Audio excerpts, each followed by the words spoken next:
পশ্চিমবঙ্গ সরকারের স্বাধীন দায়িত্বপ্রাপ্ত রাষ্ট্রমন্ত্রী ডক্টর শশী পাজা, অস্ট্রেলিয়ান দূতাবাসের উপমুখ্য কনসাল জেনারেল কেভিন গো এবং পশ্চিমবঙ্গ সরকারের অর্থমন্ত্রকের অধীন আবগারি বিভাগের অন্যতম যুগ্ম আয়ুক্ত অনুপম হালদার সহ একাধিক বিশিষ্ট ব্যক্তির উপস্থিতিতে দ্বিতীয় বর্ষের স্বাস্থ্য শিবির সম্পন্ন করল হিন্দু সৎকার সমিতি।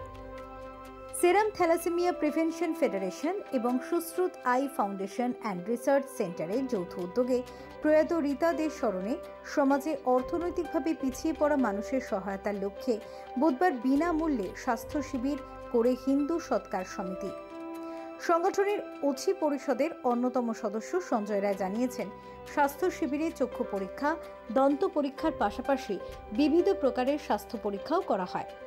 অনুষ্ঠানে হিন্দু সৎকার সমিতির তরফে শম্ভুনাথ গাঙ্গুলি, সন্দীপ মুখোপাধ্যায় এবং তৃণমূল কংগ্রেসের অন্যতম নেতা সঞ্জয় বক্সি, স্মিতা বক্সি, মোহাম্মদ জসিম উদ্দিন, বাবলু ব্যানার্জি, সাধনা বোস, ডক্টর অম্লান সাহা, সঞ্জীব আচার্য, চন্দন ঘোষ, সব্যসাচী ঘোষ সহ অন্যান্য বিশিষ্ট ব্যক্তিবর্গ উপস্থিত ছিলেন। না, আমি তো সমাজেরই একজন ব্যক্তি, সমাজের সঙ্গে মিশে থাকা একটা এলিমেন্ট। তো সেখানে হিন্দু সৎকার সমিতি 100 বছরের কাছে, প্রায় 1932 সালের প্রতিষ্ঠিত প্রতিষ্ঠান, হিন্দু মহাসভার থেকে তৈরি।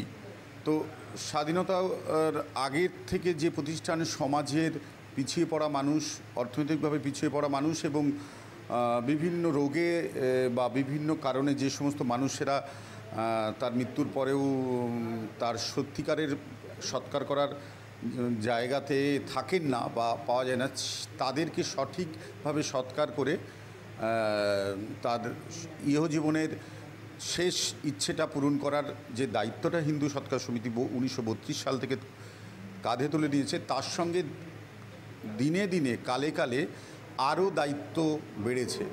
রক্তদান শিবির থেকে শুরু করে সমাজের গরিব এবং পিছিয়ে পড়া মানুষদের বিভিন্ন রকমের চিকিৎসা পরিষেবাটা বিনামূল্যে দেয়া এবং সমাজের অন্যান্য যে কোনো জায়গায় কাজে সমাজের পাশে থাকার এই দায়িত্বগুলো, এটার সঙ্গে না থাকাটা তো প্রশ্নই ওঠে না, বরঞ্চ আরও বেশি করে সময় বের করে নিয়ে এদের এই অনুষ্ঠানের পাশে থাকা, যাতে এনারা উৎসাহ পান এবং এনাদের সঙ্গে আমরাও যাতে আরও ভালোভাবে যুক্ত হতে পারি।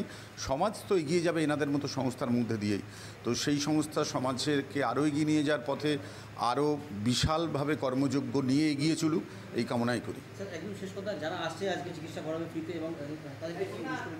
তাদেরকে বলবো যে তারা অত্যন্ত ভাগ্যবান যে এই সংস্থা